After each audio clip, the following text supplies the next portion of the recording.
Rapadura Cast, o podcast do portal Cinema com Rapadura. Talvez nós possamos salvar o dia. Peraí, nós? Vocês, por quê? Tem outro compromisso? Eu adoro esse cara. Seja bem-vindo aos séries Rapadura em todo o Brasil e está começando mais uma edição do Rapadura Cast. Eu sou Júlio de Filho e no programa de hoje vamos falar sobre Thunderbolts. Estamos aqui com o Thiago Sequeira. Pepino! Tudo bem, Fernandes Schmoltz? Não tenha depressão, seja feliz. Vamos dar as mãos. Diretamente do Canadá, Gnu. E no fim o amor sempre vence. Olha... É isso, né? Sempre vence mesmo. Ou não, né? Ou será que não? Ou será que não? Vamos falar sobre Thunderbolts, novo filme da Marvel. Novo filme do universo cinematográfico da Marvel. Temos muito a conversar sobre esse filme. Obviamente com todos os spoilers, tá? A gente vai fazer uma análise mais completa do filme aqui. Então a gente vai falar os detalhes dele e como a história se desenvolve. Juras, é Thunderbolts asterisco.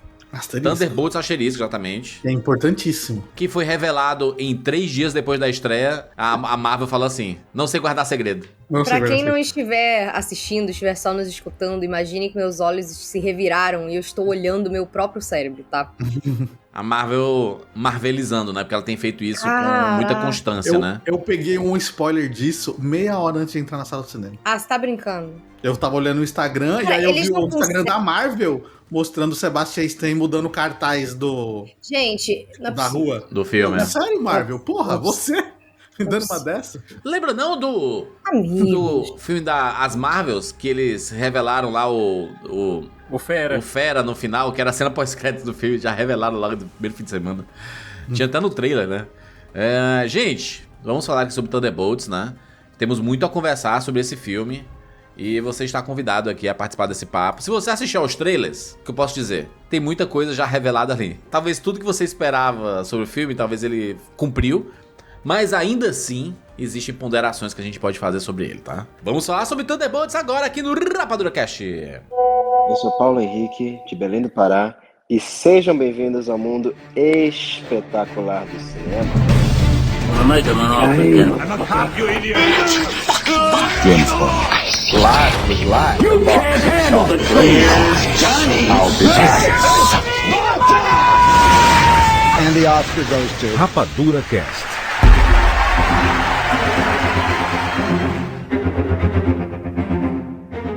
Thunderbolts, quando surgiu aí a ideia de fazer esse filme, todo mundo falava assim, pronto, é Esquadrão Suicida da Marvel, né? Vão pegar os vilões, os anti-heróis e fazer uma equipe pra ser essa galera aí que são meio descartáveis, né? Os Expendables da Marvel. Os Expendables da Marvel. Isso. E porque, pensa aí, né? Vamos falar do time. O time aqui. Nós temos aqui a Florence Pugh fazendo e a Helena, que é tipo uma nova Viúva Negra, né? Não é tipo a nova Viúva Negra. Ela tinha aparecido onde? Tinha aparecido no filme da Viúva Negra? Na série do Gavião Arqueiro. Série do Gavião Arqueiro, né? Falando Kate Bishop. Você tem o Capitão América Fake, né? Que é o John Walker. O John Walker. O Capitão América da Shopee. Que a gente tinha visto ele na série dos Falcões Soldado Invernal, né? É o Capitão América com pau pequeno. Ai, muito bom. Mas quem garante que o Capitão América tem um pau grande também, né? É o Steve Rogers, cara. O soro, né? Gente, o Super Soro, vocês lembram que ele era mirradinho? O Super Soro, ele funcionou em todos os lugares. Cresceu tudo.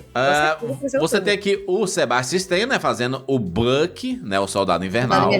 Um dos grandes crushes aí de todas as meninas que usaram Tumblr na década passada. E um dos grandes coadjuvantes do MCU ali, né? Ele sempre tá permeando, né? Os filmes, né? Ele sempre aparece... E aí faz alguma coisa, aí você duvida dele, você torce por ele. É um dos poucos que apareceu até agora em todas as fases do universo Marvel. Nesse filme é o único, né? Que vem desde a primeira fase. O único personagem aí. Sim. O resto são todos novos ou semi-novos. Você tem a treinadora, que ela tinha aparecido lá no filme da Viúva Negra, né? A treinadora, nem né? dá pra considerar ela nesse filme. Cara, eu fiquei com Kurilenko. tanta pena da Olga Kurilenko. Sério.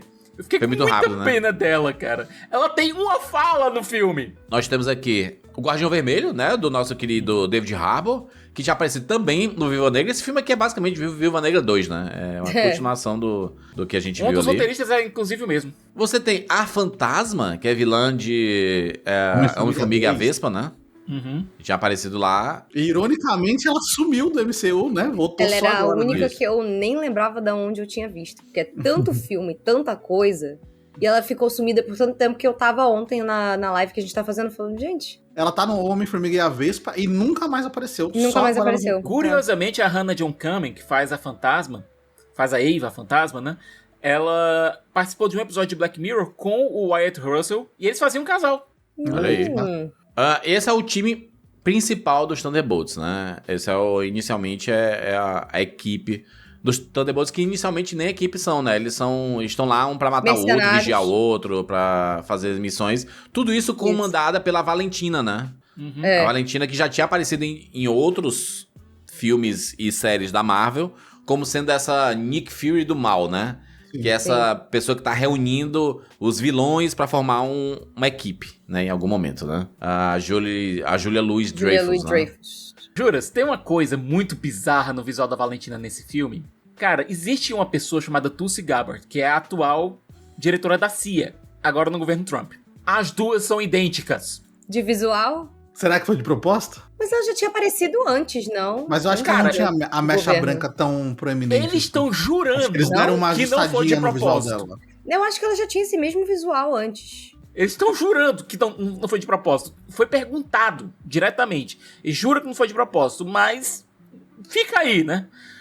Tanto que no filme ela é diretora da CIA também, né? Exatamente. O grande barato do filme é que o governo quer fazer o impeachment dela, né? Quer destituir ela do cargo de diretora da CIA, porque ela é esse Nick Fury, né? Ela quer reunir uns super-humanos aí, fazer umas paradas. Não, tem um negócio importante, né, Gnu? Porque ela fez todo o trabalho pra recrutar esses vilões, ou anti-heróis que seja, pra fazer missões pra ela, né? Pra resolver algumas coisas. Pra limpar os rastros das falcatruas dela, Isso. né? Eles são os Black Ops dela, né? Eles são os Black Ops dela. Exatamente. Eles fazem outras missões, mas depois que começaram as investigações do impeachment dela, por conta do envolvimento dela com uma empresa privada que lida justamente com isso, com a criação de super-humanos. Experimentos para super-humanos que causou uma penca de mortes e, enfim. A Helena vinha trabalhando com ela tinha algum tempo já. A gente já via esse relacionamento dela. Então,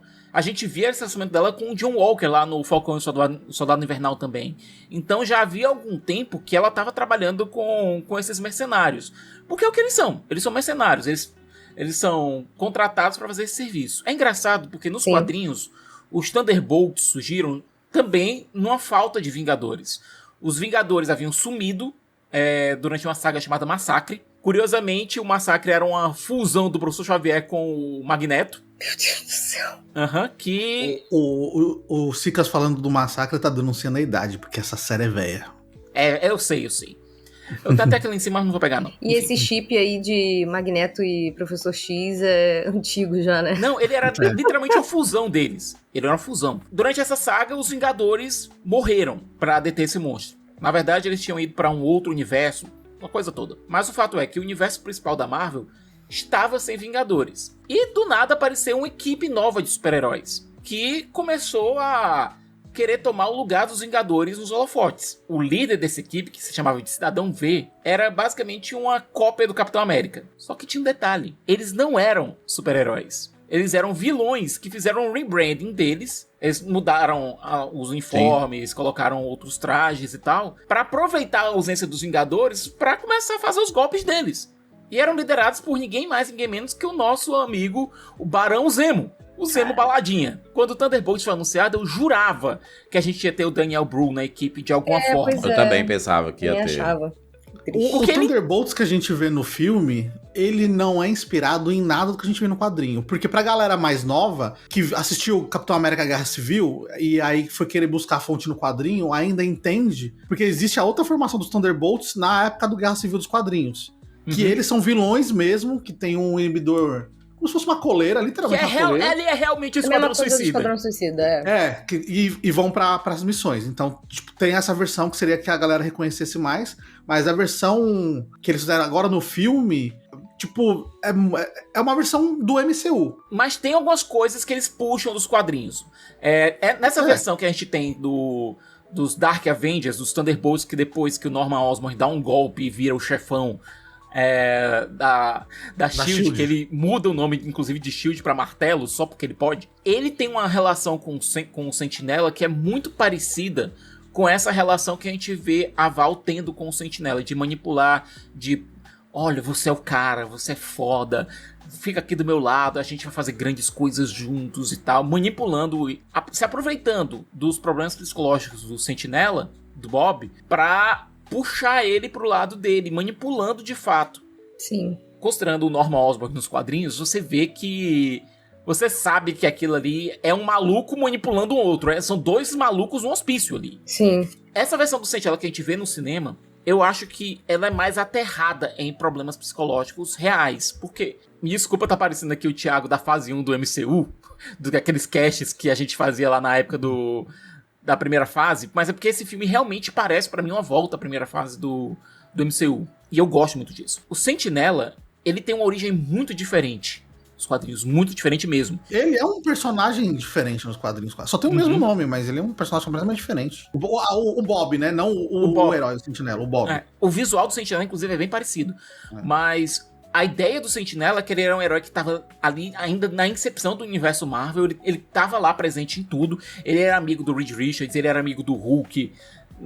Quando o pessoal estava ainda começando. E que por conta do vácuo, por conta desse super vilão, todo mundo esqueceu dele. Inclusive ele esqueceu que era um super-herói. E ele só foi trazido de volta quando os novos Vingadores se reuniram, que era uma equipe formada pelo Capitão América, Homem de Ferro, Luke Cage, Homem-Aranha. Era uma equipe bem diferente dos Vingadores, que trouxeram o Robert Reynolds para fazer parte da equipe. O personagem passou por muita coisa, foi manipulado pelo Norman Osborn, até que ele enlouqueceu de vez, e a única solução que tiveram foi jogar ele no sol, literalmente. Que é o que aconteceu na saga O Cerco. O Bob que a gente vê aqui, que é interpretado pelo Lewis Pullman, tava lembrando só do sobrenome por conta do pai dele, que ele é a cara do Bill Pullman, de fato. Eu acho que é uma versão até mais interessante, porque parece um cara cujos problemas psicológicos, parece algo mais aterrado, sabe? Sendo bem sincero, eu digo a mesma coisa da Yelena Belova, que pra mim a versão do cinema interpretada pela Florence Pugh é melhor do que a versão dos quadrinhos. O próprio Sentinela do filme, ele é um personagem muito mais interessante, porque no quadrinho ele é o Superman da Marvel, literalmente, assim, tipo, ele é muito poderoso e tal, e eu acho que a Marvel não caiu na armadilha que fez um pouco com a Carol Danvers, com a Capitã Marvel, trazer um ser super poderoso pro MCU e não saber lidar com ele, não saber se lidar com esse superpoder. Não colocar fragilidades, né, nele, porque é importante um cara super poderoso ele ter fragilidade, senão a fragilidade dele é a própria doença mental que ele possui, são as próprias fragilidades psicológicas dele. Mas o Sentinela em si, apesar de, tipo, no quadrinho ele é super poderoso, quase onipresente, onipotente, no MCU, no filme, ele é super poderoso, assim, mas a fraqueza dele não é o problema psicológico dele. Eu acho que o superpoder dele já é mais brando também, assim. Ele não é essa pessoa que, sei lá, um Hulk da vida não conseguiria lidar, alguma coisa assim. E outra, ele não é mal. A parte boa dele não é ruim, né? Sendo que quando ele vai lutar lá, a gente vai falar mais pra frente, ele fica questionando, né? Tipo, mas eu não quero ser controlado. Eu não quero ser pode me arranhar, pra que eu vou matar eles? Vira uma coisa bem Jekyll and Hyde, vira aquela coisa do indivíduo lutando contra a própria sombra, literalmente, porque até o design da versão, entre aspas, má dele é literalmente uma sombra, né? É um vazio, então, assim, é um vácuo. Exato. Isso é dos quadrinhos também, Cicas? Esse negócio do Sentinela ter o vácuo dentro dele? Tem. E o vácuo... Tanto o Sentinela quanto o vácuo nos quadrinhos são ridiculamente mais poderosos. Só uma pergunta. Em português é o vácuo ou o vazio? Vácuo. Ficou vazio. Apesar de ser Void, né? The Void, Tanto o vácuo quanto o Sentinela nos quadrinhos são ridiculamente mais poderosos. Eles deram uma baixada no nível de poder, não muito alto, Eles continuam sendo ridiculamente poderosos, mas não chegaram naquele nível gigantesco dos quadrinhos. O visual do vácuo nos quadrinhos ele lembra muito o Aku, lá no Samurai Jack. Ah, verdade. É uma coisa que parece mais mais bizarra, mais estranha e tudo. Pra quem não tem a referência, talvez ele pareça tipo o Venom, mas sem a parte branca, né? Sem os detalhes brancos, assim. E ele não é só o Sentinela, uma silhueta só.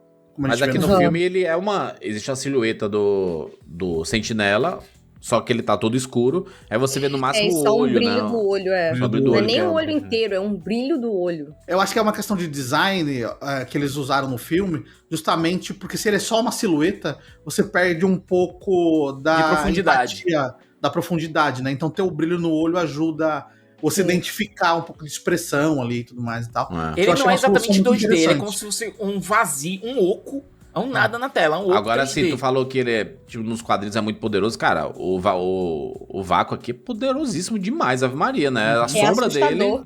A sombra dele vai consumindo a sombra dos outros e ele vai roubando. Na hora que ele vai consumindo... Aliás, eu achei que o efeito dele meio que consumindo as pessoas foi bem assustador, bem coisa de filme de terror, sabe? Sim. Achei massa. No trailer eu fiquei assim, gente, o que tá acontecendo aqui? Ele tá pulverizando as pessoas e só tá sobrando a sombra, a marca de carbono delas aqui, como se fosse, sabe, uma bomba nuclear. O que tá acontecendo aqui, sabe? A inspiração foi justamente essa, Fê. Eu imaginei. Porque eu fui assistir, assim, sem saber muitos detalhes desse personagem. Eu não fui procurar, eu deixei o filme me levar, sabe? Fez muito bem. E eu achei ele um personagem extremamente interessante, porque acho que a forma como constroem ele, pra mim, é a coisa mais legal do filme. Eu gosto que ele é essa pessoa que parece só um moço muito fofo. Ele é o que a gente chamaria de... Ele é um bolinho, sabe? Ele tá perdido. A galera fala que ali, ele é né? um bolinho. Ele tá completamente perdido naquele rolê. Os outros, de certa forma, ficam ou irritados com ele ou querem protegê-lo, que é o caso da Helena, principalmente. Porque ele, afinal, ele é simplesmente um ele Bob, tá né? perdido, cara. Exatamente. Ele é literalmente just Bob, sabe? Ele é apenas o Bob. E aí, quando você descobre quem de fato ele é e por que ele sente aquele vazio, eu achei isso muito interessante. E a forma como ele é explorado como vilão, nessa forma mais psicológica, como a batalha principal do filme é uma coisa mais psicológica, são as batalhas internas. Eu achei esse o grande ponto, assim, do filme pra mim. Pelo trailer eu imaginava que ia ser uma coisa, porque a gente já cansou, já tá careca de ter visto. Ia ter um raio do céu. Raio azul. Raio azul. Ou então que, tipo, ia ser uma batalha épica com destruição em Nova York, um monte de coisa. E quando você vai olhar, é uma coisa que me lembrou muito WandaVision e Doutor Estranho no Multiverso da Loucura. Uhum. Sim. Então, eu gosto disso. Eu gosto dessa parte. Eu gosto que o filme, no trailer, ele vendeu uma coisa e na hora ele chega lá e ele faz uma inversão com a sua expectativa em cima disso. Eles mesmos fizeram um trailer, tipo assim, é um filme da Marvel com o cara de A24, sabe? Assim, exageraram, obviamente, porque, enfim, é um filme com muita cara de Marvel, existe uma fórmula Marvel ali pra fazer os filmes de equipe, né? São bem tradicionais. Existe aquele os filmes da gostinho Marvel. de filme da Marvel, do começo da Marvel, sabe? Mas o filme ele é muito bem dirigido, eu gosto do Jack Schreier, né? Que é o cara lá de Treta, né? É o de Treta, É de Treta, ele dirigiu 6 episódios de Treta, ele dirigiu Cidade de Papel. Inclusive o Steven Yeun quase faz o Sentinela, né? Só não fez por falta de cronograma. De agenda. Conflito de agenda. Tanto é que mantiveram uma piada no roteiro que era pro Steven Yeun. Que é o momento que a Val tá apresentando lá o Sentinela e diz que ele é invencível. Porque ele dubla o Invencível da animação. Mas é a voz original do Invencível. O que eu senti, e aí faz parte, obviamente, da conexão que você tem com as histórias, né? Por isso que cinema é um negócio maravilhoso, porque dependendo da época que você tá assistindo, você pode se identificar ou não com a história, achar uma história comum ou boba, ou que conversa contigo de alguma forma. Porque dos primeiros segundos do filme, você já tem a sensação de que o filme vai tratar de assuntos sobre saúde mental mesmo, assim. Porque você já vê a Helena depressiva, cara. Ela tá sofrendo o trauma do luto, né? Ela tá passando por... É uma solidão que não passa. Tá passando pelos problemas da solidão. A pior solidão é aquela solidão quando você tá cercado de gente. Né? Foda. Porque além de ela só tá sofrendo luto pela perda da Viúva Negra, da Natasha Romanoff, o único apoio que ela teria era o do pai dela, que é o Guardião Vermelho no filme, que também tá passando por um luto, só que se isolou, né? Então eles estão um ano sem se falar, né? Então, tipo, é um luto pior ainda. Que ela perde o propósito de vida, né? Ela não sabe o que ela quer Por um fazer. tempinho, a Helena, ela teve Ela era um cachorro que tava perseguindo um carro, sabe? Que era o Clint. Porque ela tinha colocado toda a culpa da morte da Natasha no Clint. A culpa é do Clint, a culpa é do Clint, a culpa é do Gavião Arqueiro. Quando ela se resolveu com ele, ela não sabia mais... Ficou vazio, né? Ela não... Ficou vazio, ela não sabia mais aonde colocar essa culpa, aonde colocar que nem essa ele, né? raiva. Que virou o Ronin, né? Exatamente. A situação é parecida, os dois... É a mesma vibe. Os dois têm essa mesma vibe. E essa primeira cena que o Juras falou... Cara, primeiro, a Florence Pugh é uma tremenda de uma atriz. É muito boa. Ela é incrível, cara. Ela é Entrega incrível. demais. Ela é incrível. O fato dela se jogar daquele prédio, ela não é apenas um stunt, sabe? Não é apenas... vamos começar o filme com uma cena legal. Ela tá realmente nem aí. E a Florence Pugh insistiu pra ela mesma fazer a cena. Pra própria Helena. Era importante mostrar a Helena fazendo aquilo. Não precisava pegar um dublê pra filmar de longe. Ela precisava mostrar que a personagem tava passando por isso. É uma cena que não é só um stunt. Não é só uma cena bacana pra mostrar pra foto, sabe? Era uma cena que já demonstrava de pronto o que a personagem tava sentindo. E eu acho que o diretor, essa vibe toda que esse filme tem de... Vamos contar um pouco mais com efeitos práticos, vamos contar um pouco mais com coreografia, um pouco menos com efeitos especiais. É pra mostrar que, olha, essa é uma equipe que não tem um deus nela, não tem um monstro gama. É um bando de gente que só sabe pular, chutar, atirar e bater. Tanto que até no início, né, quando a Valentina e a moça que é... A Mel, isso, a moça que é secretária dela fica assim... não, a Valentina fica...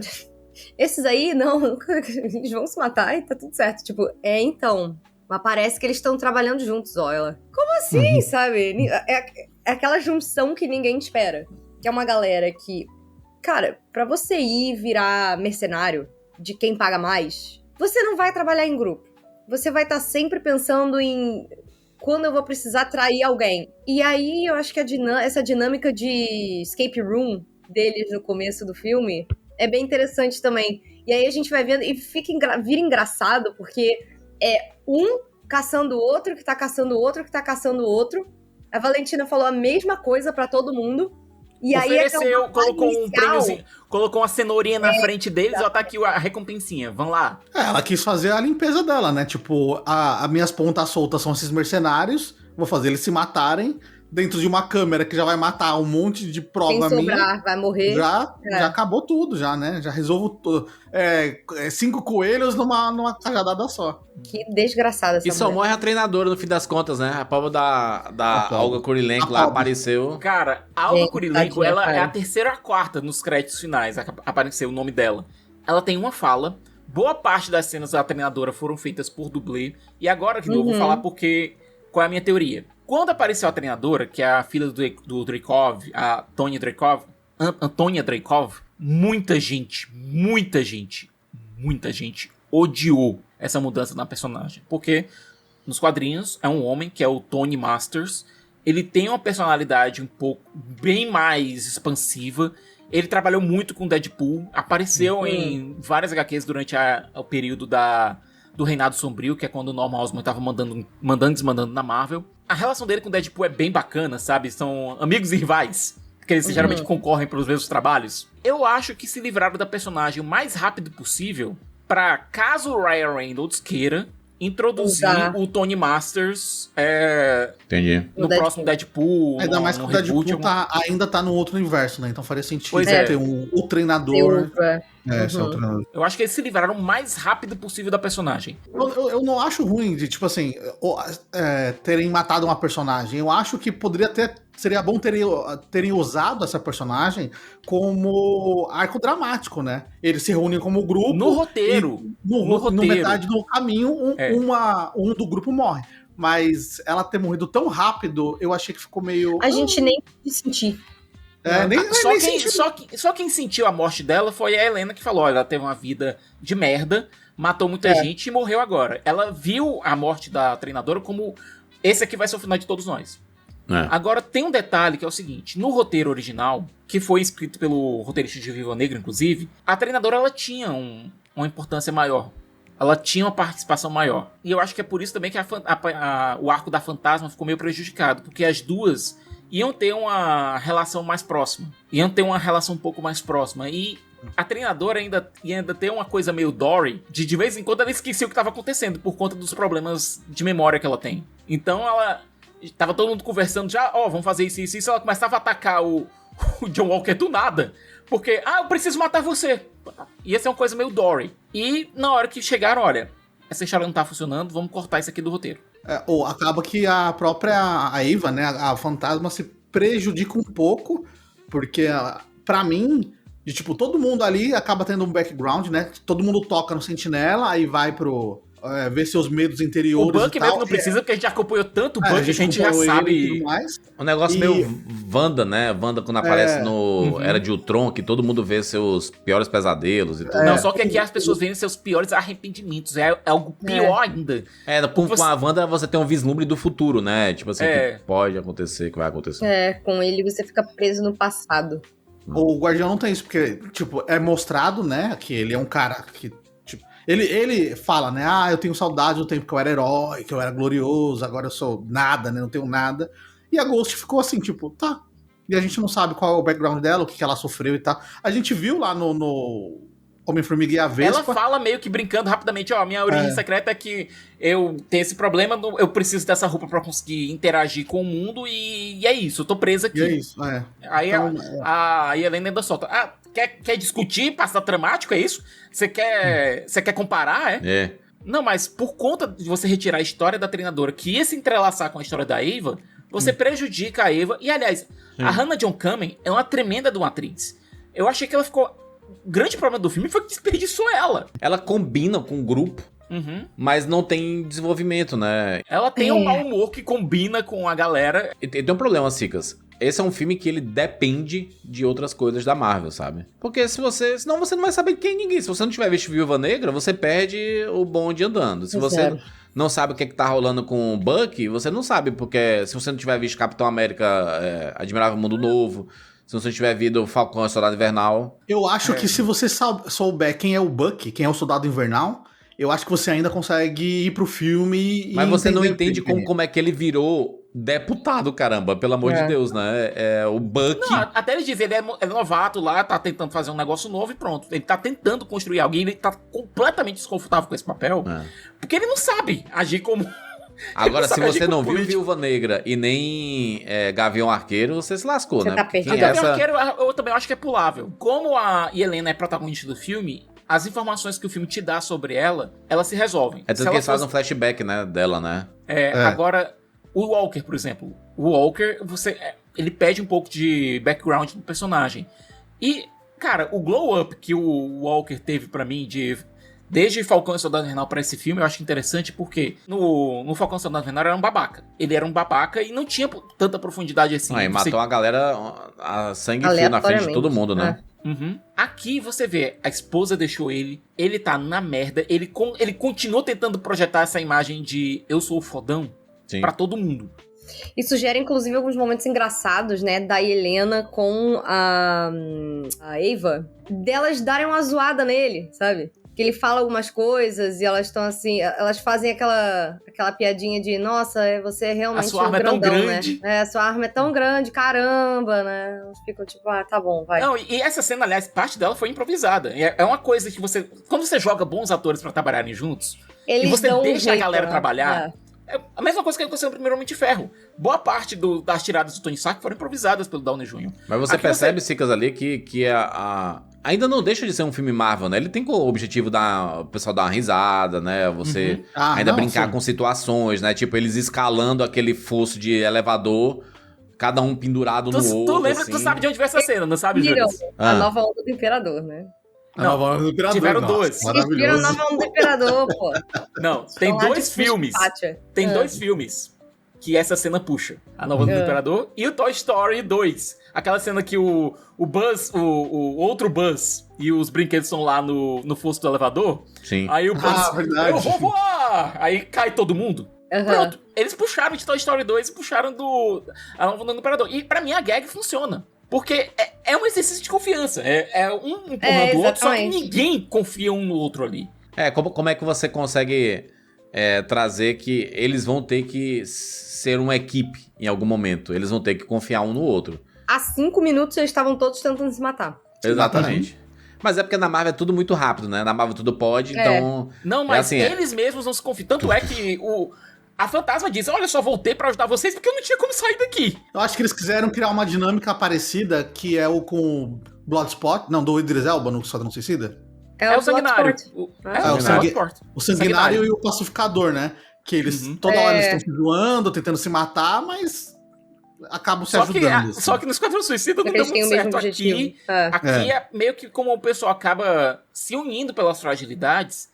Cara, eu gosto muito da cena do Walker tendo que encarar o fato de que ele perdeu a família dele, porque ele tava mais focado no passado dele como herói do que em ser um pai. Que ele viver, perdeu, né? Ele devia estar olhando o filho, né? A filha.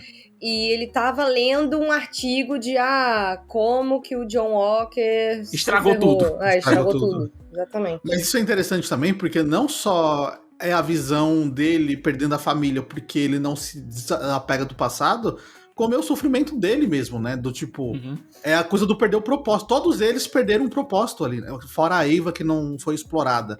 Mas eles perderam um propósito de vida. O Guardião fala isso também, né? Da saudade do tempo que ele era herói, que era glorioso. Ele e agora era adorado por todo mundo. Trabalhar com a Valentina, né? Que ele falou com a Helena. Você tá trabalhando com a Valentina? Fala pra mim, fala de mim pra ela e tal. Tipo... Não, tanto é, o próprio Bucky, ele tá lá como deputado e ele literalmente não sabe como agir. Tem aquela cena que ele quer falar com o presidente do comitê do impeachment. E ele puxa, isso aqui é um local, um ponto cego, as câmeras não podem ver a gente e tal. Ele diz, Bucky, não é assim que a gente trabalha não, meu filho. Né?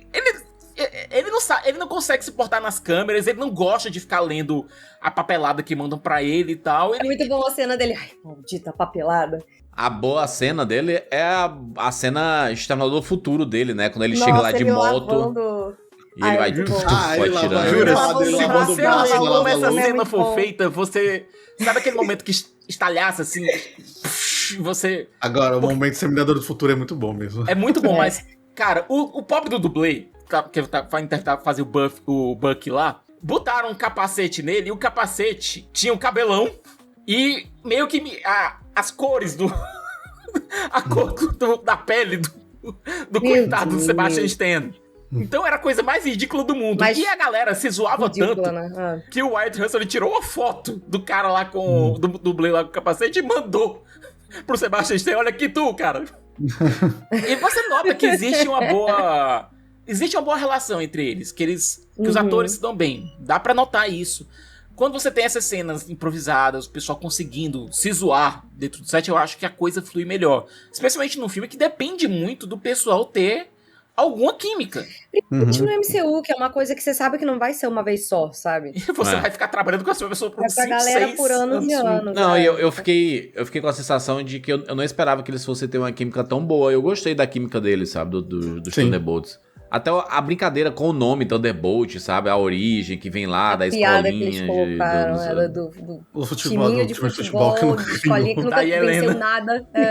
Isso é uma das coisas que eu acho interessante no filme, que é... A Marvel tá tentando realmente... Ela busca elementos do quadrinho, porque é a fonte principal que ela tem, mas trazendo de uma forma que ela não vai ficar preso aos quadrinhos. Então...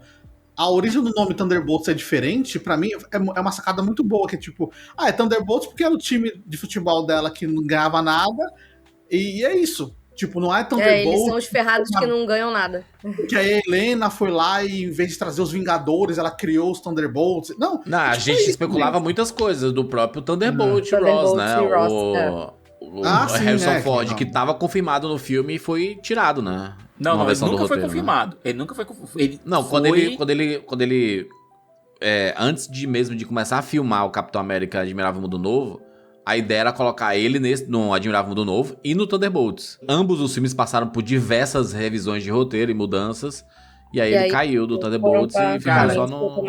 A gente conversou no cast do Capitão América que a gente conseguia notar os momentos de refilmagem. Teve alguns momentos de refilmagem de Thunderbolts que eu notei, mas mais por conta do roteiro. Que é o fato de que foi óbvio que uma das notas que o Kevin Feige mandou pra galera foi: coloca mais Bucky. As cenas do Bucky no Congresso, por mais que sejam bacanas e que sejam bem integradas à trama, você consegue notar que o filme conseguiria funcionar muito bem sem elas. Ah, sim.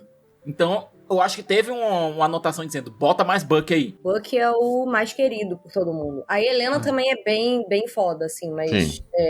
Tanto que ela é protagonista do filme. O Guardião Vermelho é engraçado também. É coadjuvante, é o Minion. Mas é coadjuvante, exatamente, é o Minion, exatamente. Ele tá lá pra funciona fazer pra graça. história da Helena poder funcionar. Exato. Mas tá lá pra fazer graça. Quem que poderia ser o capitão dessa galera aí? Tem que ser a Viúva Negra e o Bucky. Então você encaixa ele na história ali de alguma forma. Até porque você precisa de alguém pra segurar o Walker. E faz sentido porque você remete às primeiras fases da Marvel, né? Quando os Vingadores se rebutaram lá no Era de Ultron, quem ficou pra liderar a equipe foi o Steve e a Natasha.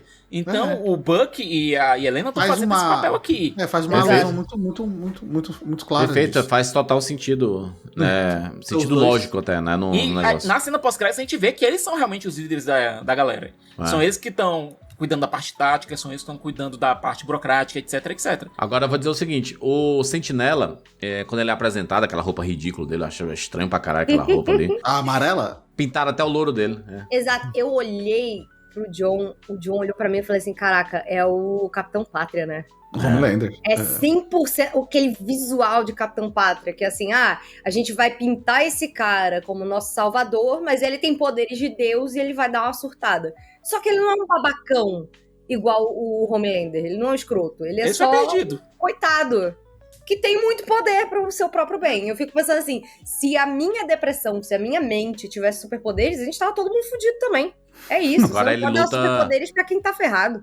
Ele arrebenta todo mundo sem fazer esforço nenhum, né? Nada. Tipo, é muito forte ele, né? Desproporcional, né? Me lembra muito aquela cena da temporada 3, que eles começam a tomar o soro V lá e tentar enfiar porrada no Homelander. E aí vai um de cada vez. Aqui era uma galera cujos poderes dar soco, dar chute e atirar.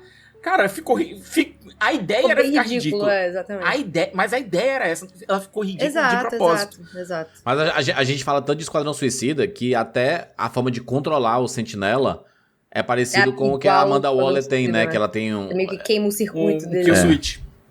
Com ele é a mesma coisa, né? Só que não funcionou. Mas ele não sabe, né? Ele não sabe. Ele não sabe. Sabia que ele tinha. Tanto é que a Val fica... Ah, meu Deus... Aí, quando vai tentar apertar, não consegue. Tem que ver a Mel. Aliás, a Mel é uma personagem interessante, porque ela consegue ser o fio da meada. Ela é o último resquício de consciência que restou pra Valentina. Ela é quase como se fosse o lado bom dela tentando ainda agir. E a Mel, na verdade, você é fã dos quadrinhos, para pensar, ela é a única Thunderbolt original que tem dos quadrinhos que foi transposta pra cá. Porque ela seria a Soprano, a Songbird. Tanto é que ela usa um colarzinho que tem um pássaro, pra indicar que ela ia ser a Soprano. Só que sem poderes e tudo. A forma que eles transformou a personagem dos quadrinhos pro cinema foi assim. Pode ser que ela venha ganhar poderes depois, etc. Tem os poderes que a Soprano tem nos quadrinhos, mas a forma como colocaram ela e a dinâmica dela com a Julie Louis-Dreyfus, pra mim funcionou bem e me lembrou muito VIP. Que é uma das séries de Louis-Dreyfus que ela faz a vice-presidente dos Estados Unidos. Sim.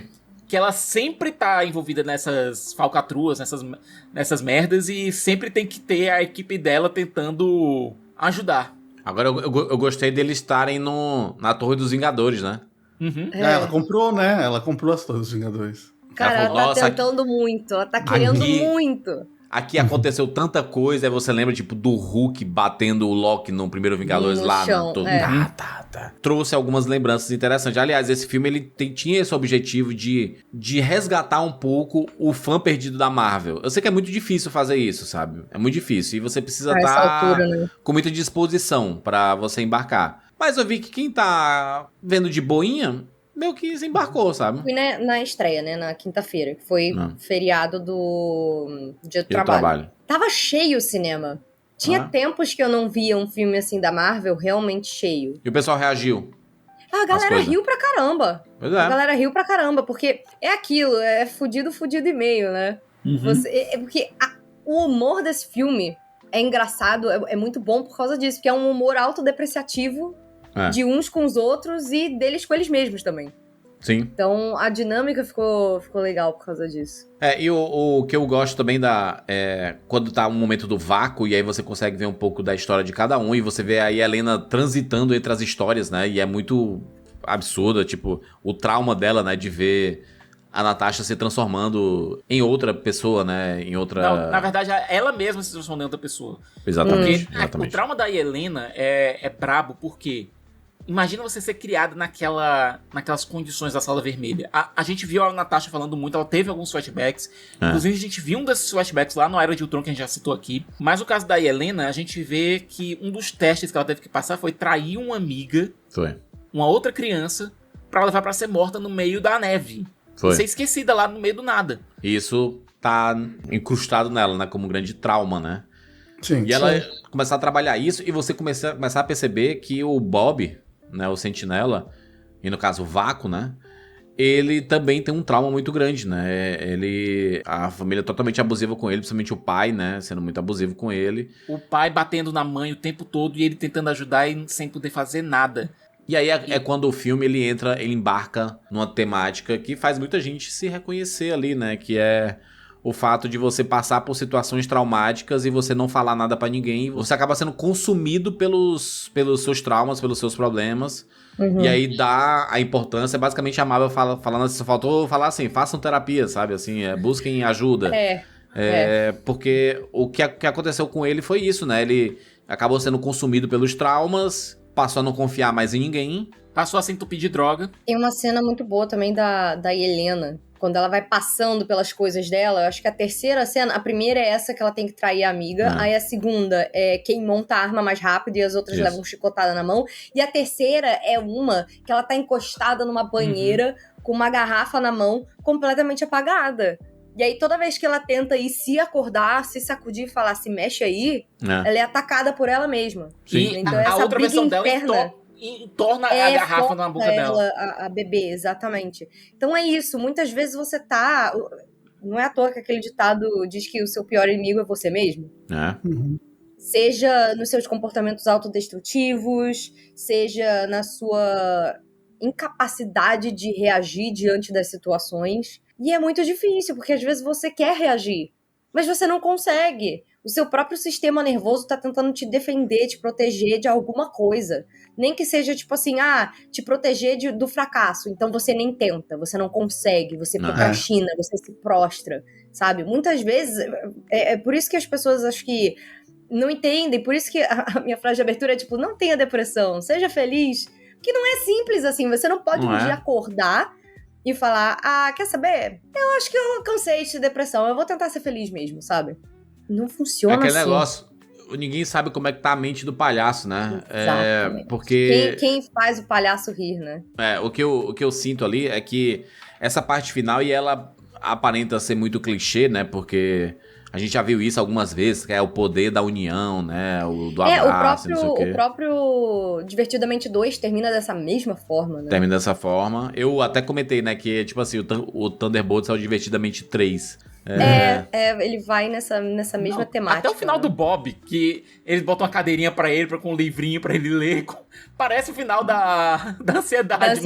Mas tem um negócio também que foi construído durante todo o filme, uma empatia entre a Helena e o Bob, né? Tipo, eles estavam E graças a Deus, né? Não virou romance, graças a Deus. Não tem o problema de ter romance, porque... Parece que na Marvel ninguém pode namorar. Que porra é essa, né? Ninguém pode ter relacionamento, ninguém pode nada. Eu acho que uma relação Nunca de dois... Nunca tem nada na Marvel, Cicas. Parece um mando de não tem relacionamento eles. Que porra é essa, gente? Ninguém beija na boca, não, É porque o Mac Murdock tá pegando todo mundo, não sobra ninguém. Não, mas esse negócio aí tem que botar o povo pra se relacionar. Não é possível que eles não gostem de ninguém, que eles não tenham um sentimento. Metinho. É sempre o Peter Parker que tem que ser a pessoa que tem romance, dele. sabe? É o Mac Murdock, cara. Metinho é tipo assim, passou na frente dele, tá respirando, ele vai. Matt Murdock é coadjuvante na MCU, gente. Cara, o Matt é um cara muito legal. Pena que não pode ver mulher, né? Tô falando de filme, né? Filme é filme, é outra parada. E aí eles não trabalham bem essa parte, sabe? Parece que desumaniza muito essa galera, sabe? Parece que não tem relação e nada. E aí, eu gostei porque mostrou assim, cara, ela se importa. Ela começou a se importar com alguém, né? Tipo, além... Ela se viu muito no Bob. Exatamente. Enquanto ela se entope de vodka, o Bob tomava metanfetamina. Cara, é muito bizarro, porque eu acho que é a primeira vez que a gente vê num filme da Marvel alguém assumindo de fato que era usuário de substâncias. Sim. E aqui a gente tem a Helena dizendo que tava assim, entupindo de vodka. O Bob diz que a forma que ele tava lidando era com o abuso de substâncias. Ele era cliente do Walter White, basicamente. E, cara, você vê a vida do Bob, era uma merda. Era uma merda. Tanto é que ele foi bater lá na Malásia, sabe lá Deus como, devia estar fazendo tudo que era de trambique pra conseguir sobreviver, viu aquela oportunidade de venha experimentar nossas... venha ser cobaia, sabe? E aceitou, achando que, ó, ou eu morro ou consigo uma graninha. Então. Mas tipo assim, é como se ele estivesse fugindo da realidade dele, né? Aquela casa dele ali, que era muito traumática e problemática. E aí quando você acaba o filme com todo mundo meio que se juntando, assim, sabe? Dando... A Helena pulando os obstáculos pra abraçar o Bob, e aí os outros vão lá e todo mundo se abraça e termina todo mundo abraçado. Tem um pôster do filme que é todo mundo meio que... brigando. Meio que Abraçado, brigando, mas brigando. abraçado, sabe assim? É exatamente o que é o Tem final do aquele filme, que eles né? estão cada um na ponta do asterisco, apontando a arma um pro outro. É. Os posters foram bem bons mesmo. Eu gostei. Quando você começa a analisar o que era esse asterisco do Thunderbolts, né? Tipo, sempre houve uma dúvida, que era... Provavelmente é um personagem secreto. É o Thunderbolts mais alguma coisa. E quando você, já sabendo a resposta, faz total sentido, tipo, ser um asterisco. Quando você coloca um asterisco no nome, é porque ele pode significar outra coisa, né? Ou tem um outro significado que tá omitido ou escondido. E é exatamente o que aconteceu, né? Porque não só eles salvam todo mundo, eles salvam a cidade, e aí evita que pedras caem em cima de pessoas, e eles se ajudam, fazem o que os não sei o Vingadores quê. fizeram lá em 2012. Exato. É o que a gente vai ver o Quarteto Fantástico fazendo no trailer, quando tem uma invasão lá na cidade. Você Exato. vê que eles estão lá ajudando Protegem todo as mundo, pessoas. a civilização, as pessoas e tudo. É o que os Thunderbolts fazem aqui. E aí todo mundo... não sei o quê. E aí a Valentina muito sagaz. Cara, Sagaz. ela Ô, mulher engraçada. safa, viu? Ela ainda Safa. fingiu que ia ser pega pra eles virem. Galera, olha aqui, a minha iniciativa nova dos Vingadores. Eu fiquei assim, Os a novos cara da Vingadores. desgraçada nem treme. É. A cara dela nem Porque treme. era a última jogada que ela tinha, porque toda essa galera ia depor contra ela lá Exato. no comitê, dizendo, ó, Isso. vamos ferrar essa desgraçada. Mas aí, se você dá status de Vingadores pra eles, aí você fica, ó, fica quietinho. Não, e a aí. própria Valentina consegue escapar disso, porque ela diz, não, tá aqui, era isso que eu tava montando o tempo todo. E ainda bota o Bucky no meio. E ele ainda fica ferrado, tipo... Não Eu tem gostei como que- reagir. Novos Vingadores, aí o Bob sai de lado e fica batendo palma, como se ele, tipo, não fosse, tava ali Fica, no tipo, meio. não, eu não. Não, eu mais Ele não forte de lembra de todos. nada, né? Não, e tanto é que, quando a gente vê os jornais depois, tá lá, quem é o Bob? Achei os créditos finais Os excelentes. créditos foram muito bons. Porque eles vão contando a história. E a coisa que eu mais gosto em filme de super-herói é o impacto que os super-heróis têm na sociedade. Como Aí que a eles são sociedade capa das reage? revistas famosas, né? Da Rolling Stone, Eles da fazendo Vogue. poses e é tudo. Muito bom. Provavelmente Eu fiquei rindo muito montado desses créditos. em inteligência artificial, né? Pensando em como a mídia se você ver os trabalha, né? créditos, Isso. tem lá né? tem um cara que é responsável pelos créditos finais. Então Não tô dizendo que o cara que Que fez os geraram créditos. IA. Eu tô falando que no universo do filme, eles montaram aquelas capas todas gerando essas capas. Tipo assim, gere a capa simulando a arte renascentista de não sei o quê. E aí eles acabam montando. Agora, né? bicho, 14 meses se passaram, ninguém consertou o escudo do Walker. Primeira cena pós-créditos, né? É, Ou a segunda? segunda Não, a cena.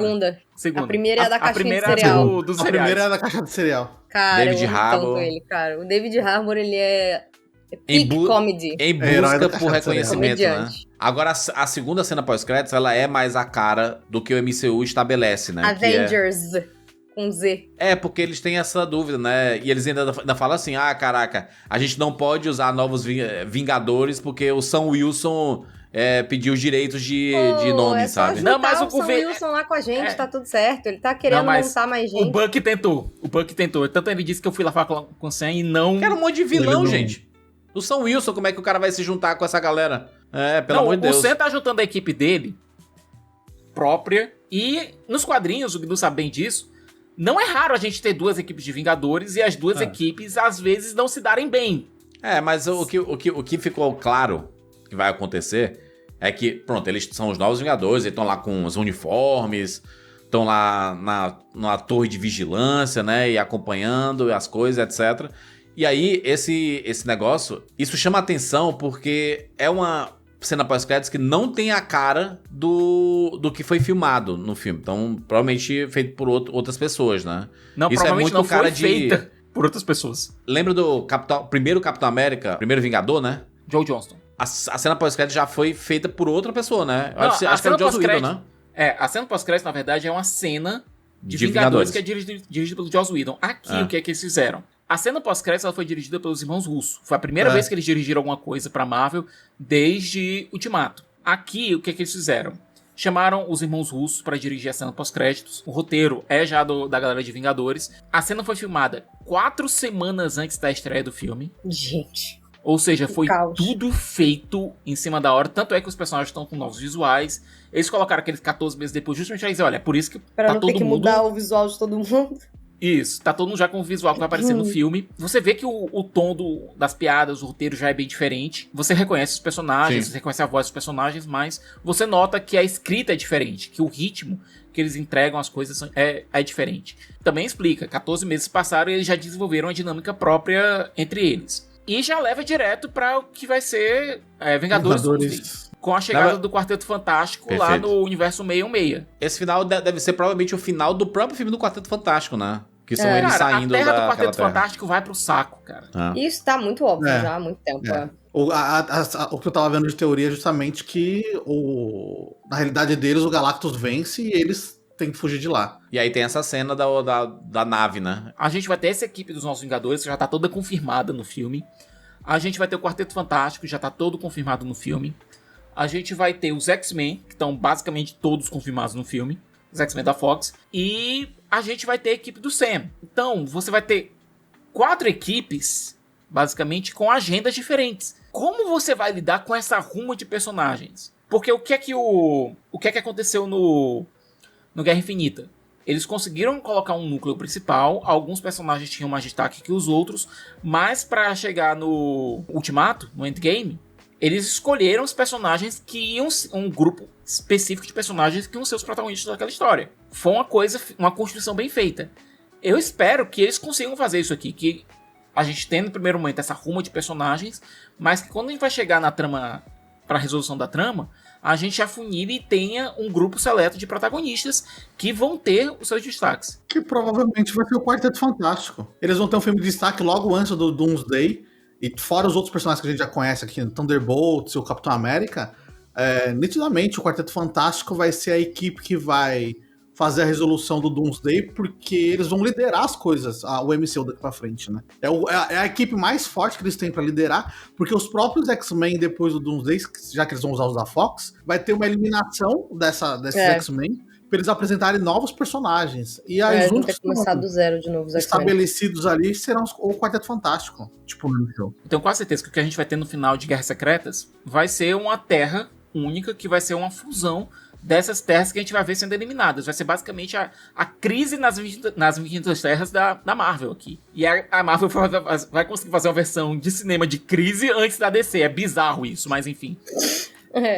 A terra do Tobey Maguire deve ir pro saco, a terra do Andrew Garfield deve ir pro saco. Não! Mas deixa eles lá no passado. Eu não quero que apaguem meu negócio. Eu gosto tanto do Homem-Aranha. Existe uma referência nos quadrinhos que no Guerras Secretas o Doutor Destino usa um personagem que é o Homem Molecular, né? O Homem Molecular. Pra arrancar os poderes dele e conseguir construir um mundo de batalha, né? Eu acho que no MCU talvez o próprio Sentinela seja esse personagem. Que o Doutor Destino drene o poder dele pra usar esse mundo do vácuo, onde eles entram, pra construir esse mundo que tá tudo conectado. Porque quando a gente vê no final do Thunderbolts, todos eles entram no vácuo e todos eles passam pelas experiências. Ele fala, eu passei pelas minhas experiências, mas já passou por isso, então os mundos estão conectados, eles estão entrelaçados. Então faz muito sentido a gente rever eles usarem essa ter essa saída como modo de batalha.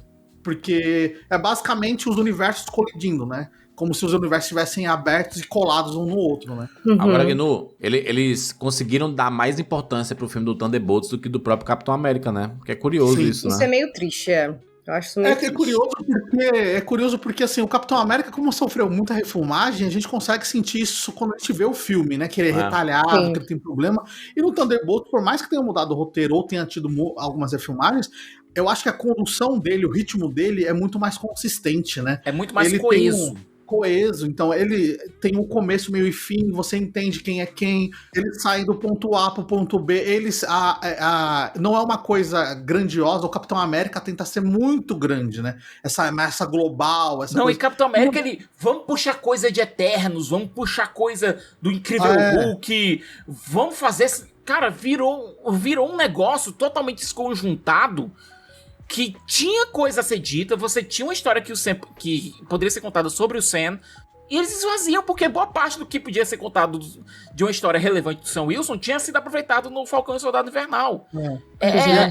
Acaba que aqui no Thunderbolts isso não acontece, né? Porque como a gente vê a trama seguindo...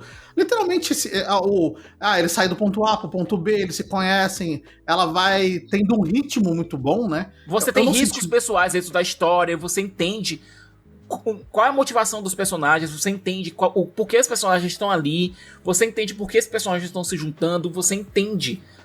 Cara, é um filme que ele tem uma razão de existir própria além do MCU. E esse é o problema, a gente saiu desse Capitão América, o Admirável Mundo Novo, que de admirável não tem muita coisa. É um filme que a razão de existir dele eram outras obras, eram outras histórias. Ele tava muito amarrado com o passado do MCU, né? Que é difícil hoje em dia você fazer todo mundo entender o que tá se passando, você tem que ver muita coisa antes. O Shang-Chi, por exemplo, funcionou pra mim porque era uma história que tinha uma razão de existir por ela mesma. Não era uma história que tava amarrada a 500 coisas que estavam acontecendo no MCU, sabe? Mas eu acho que o Thunderbolts funciona também justamente por isso, né? Por eles não mirarem numa grande trama. É tipo, vamos falar aqui sobre saúde mental, vamos fazer essas analogias aqui. Vamos falar sobre esses personagens. Vamos escalonar isso pra ter, no final, não ser um clímax de super-herói com raio azul, e sim ser uma coisa mais intimista. Sendo que eu gosto muito que, assim, as duas cenas, os dois momentos do filme, que é o primeiro embate deles com o Sentinela, eles perdem, porque o Sentinela é ultra poderoso, e aí ele fica mais poderoso ainda como vácuo, mas aí o segundo embate, que é sobre a parte mental, né, a saúde mental... Eles ganham não lutando. Né, eles ganham de uma outra maneira, tipo assim, eles estão ali todos de uma outra maneira pra conseguir conquistar isso. Tanto é que quando o Bob, ele começa a atacar o vácuo começa a gostar, porque o que ele quer, o que o vácuo quer é uma atenção pra dizer, olha, você nunca vai ser nada além disso. É ódio, né? É ódio. É ódio. O vácuo é todo ódio e solidão. Toda a analogia, sabe? Que é mostrada ali funciona muito bem. E funciona porque, assim, eles meio que fazem com que aqueles heróis que são fracos perante o Sentinela consigam vencer o mal de uma outra forma. Eu acho que pra mim o único herói que ia se sentir mais em casa ali, que a gente já tem dos mais estabelecidos, seria o Thor, porque ele passou por algo muito parecido. Ele passou por uma depressão, ele passou por um arco depressivo, ele passou por um momento em que ele se culpava sobre tudo que estava acontecendo. Mas quem faz esse papel no filme é o Bucky. O Bucky, no próprio... Na trajetória dele, ele constantemente se culpa por ter sido soldado invernal, mesmo sem ele ter o livre-arbítrio, né? Então ele se culpa por todas as mortes que aconteceu, por tudo de ruim que ele fez e tal. Então, por mais que hoje a gente veja ele como congressista e tal, eu acho que o Sebastian Stan ainda consegue passar o peso que o personagem precisa desse passado que ainda é torturoso pra ele, né? Ainda é nebuloso pra ele. Pessoalmente, pra mim, eu acho que esse Thunderbolts não é que ele tenha reunido o melhor elenco. São todos atores incríveis. Mas a questão é que ele reuniu um ótimo elenco junto com um texto e um diretor que parece que permitiu que eles conseguissem fazer uma coisa que é muito importante pra um ator. Atuar! Sabe? Não é só ficar reagindo pra aquela bolinha ali e tal, a explosão que tava acontecendo.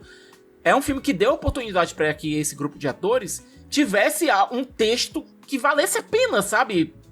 O que eu sinto é que o filme ele tem toda essa mensagem, mas o problema é que a Marvel ela tem um sentido de urgência tão grande que no primeiro fim de semana do lançamento do filme, eles já revelaram que eles eram os novos Vingadores e mudando o nome do filme, né? Eu sei que era uma estratégia de marketing, né? Foi pensado isso, não foi tipo do nada. Tanto que o nome Thunderbolts asterisco era tipo assim, existe alguma coisa aqui. É algo provisório. O asterisco é provisório. Né?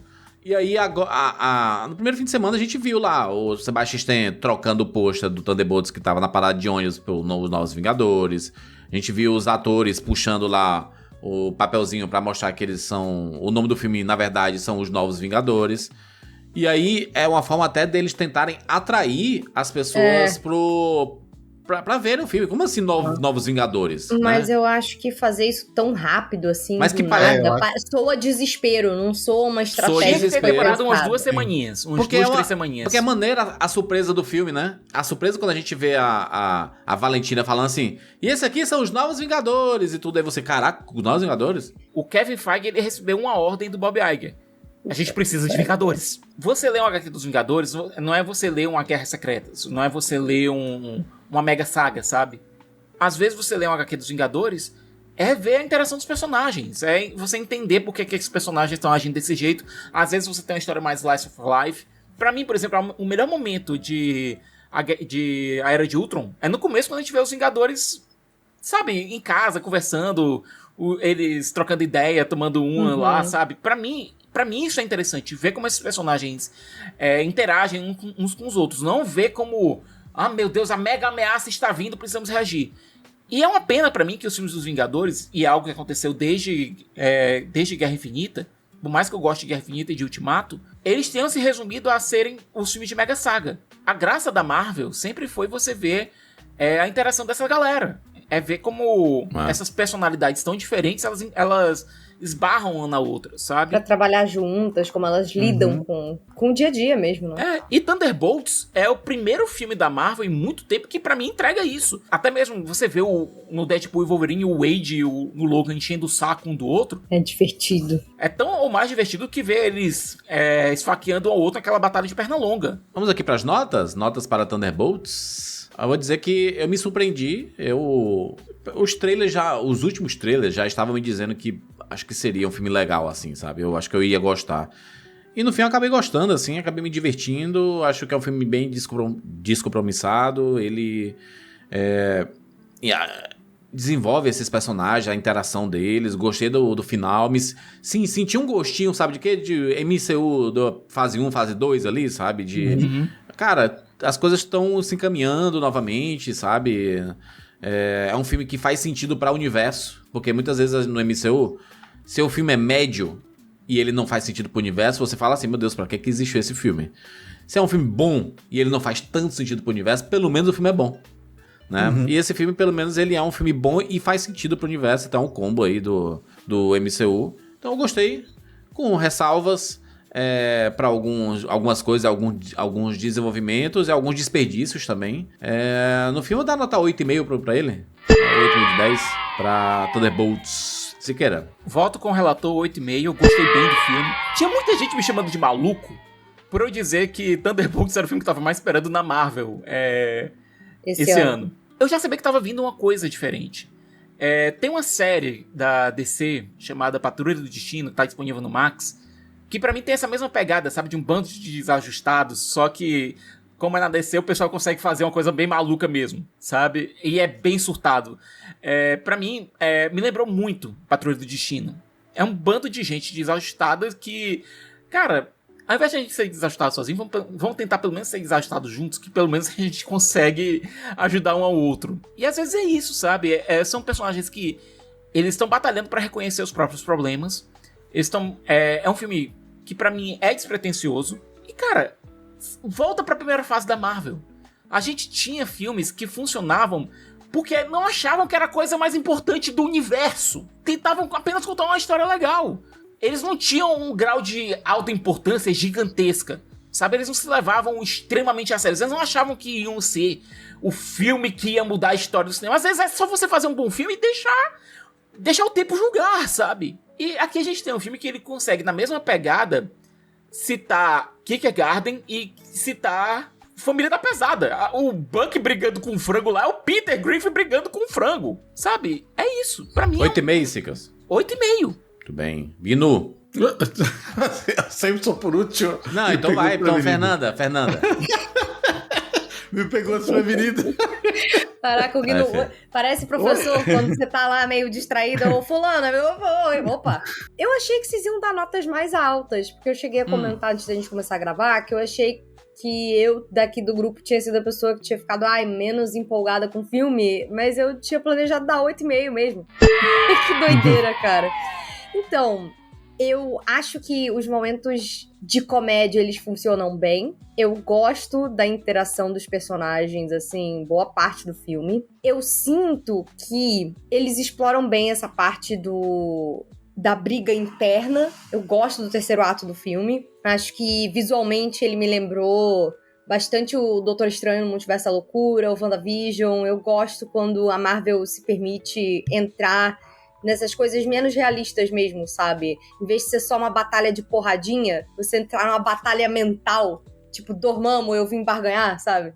Eu gosto dessa vibe. E eu achei muito interessante a construção das cenas, deles pulando de uma cena pra outra, quebrando o espelho.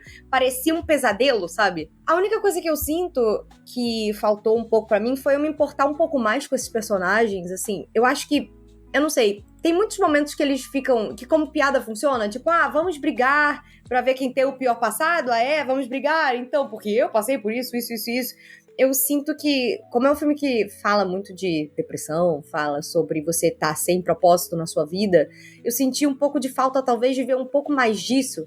Sabe essa cena da Helena apagada lá com a vodka na mão, que era uma coisa que tava na parte dos pensamentos dela, dos sentimentos dela? Eu senti um pouco de falta de ver mais disso dos personagens. Eu concordo muito com o que o Cicas falou. A Fantasma, ela é uma personagem que é interessante, teria muita coisa pra ter sido explorada, que eu senti que não foi tanto. Eu acho que esse é o problema. O que faz, por exemplo, eu amar um Guardiões da Galáxia, que tem essa pegada de losers trabalhando junto, pessoas que não são moralmente muito certas trabalhando junto, e aqui não me empolgou tanto. Tipo, eu gostei, mas eu não amei, não fiquei apaixonada. É porque eu acho que num Guardiões da Galáxia, por exemplo, você tem esses momentos de fragilidade dos personagens, quando eles são muito vulneráveis. Sozinhos também, você entende o passado deles, eu gostaria de ver mais disso, sabe? O James Gunn dá espaço pra todo mundo ao mesmo tempo. Exatamente. E você pode sentir junto com eles. Aqui, eu sinto que eu consigo empatizar, mas eu não tô fazendo parte do drama deles, sabe? Eu acho que pra mim é o único pecado, assim, desse filme que faz com que ele não tenha sido um filme fantástico e só um filme bem legal. Mas é um bom filme, eu me diverti, veria de novo. Quando chegar no Disney Plus, vou assistir outra vez, 8,5. Gnu! Feio, Fantástico vai ser o próximo filme da Marvel. É verdade, sim. Entendeu? Eu vou de 8,5 também. É um filme que me agradou muito, assim. Eu tenho alguns pequenos poréns com ele. O caso da Fantasma, eu acho que ela era uma personagem que poderia ter tido um desenvolvimento equivalente aos outros personagens, assim. Não como a da Helena, que é a protagonista do filme, mas eu acho que poderia ter mostrado um pouco mais do passado dela, das dores dela, e não ter se apoiado tanto no... Tipo, se você assistiu Homem-Formiga e a Vespa, você vai entender um pouco, assim. Eu acho que tá muito lá atrás no MCU, pra maioria, né, entender qual que é o passado dela. Fora também algumas outras coisinhas, algumas outras convenções de roteiro ali que também eu falei, isso aí é passável, mas podia ter sido melhor trabalhado. Mas no todo é um filme que me surpreendeu. Eu não tava com uma expectativa muito alta por ele, assim. Eu acho que pelo histórico que a Marvel vem tendo nos últimos filmes, mas é um filme bom, tem uma condução boa, ele cumpre o propósito dele, né? Eu fui pro cinema, saí feliz. Eu acho que a Marvel nesse filme, ter tirado essa coisa do tipo, esse é um grande filme que vai preparar a gente pra uma grande coisa, eu acho que ela ter se contido nesse filme foi muito bom, e ter deixado o pós-crédito justamente pra abrir esse portal pro futuro. E é um futuro possível, né? Ao contrário do que aconteceu com Eternos, que teve um pós-crédito e não aconteceu nada, e com alguns outros filmes que a gente acabou vendo.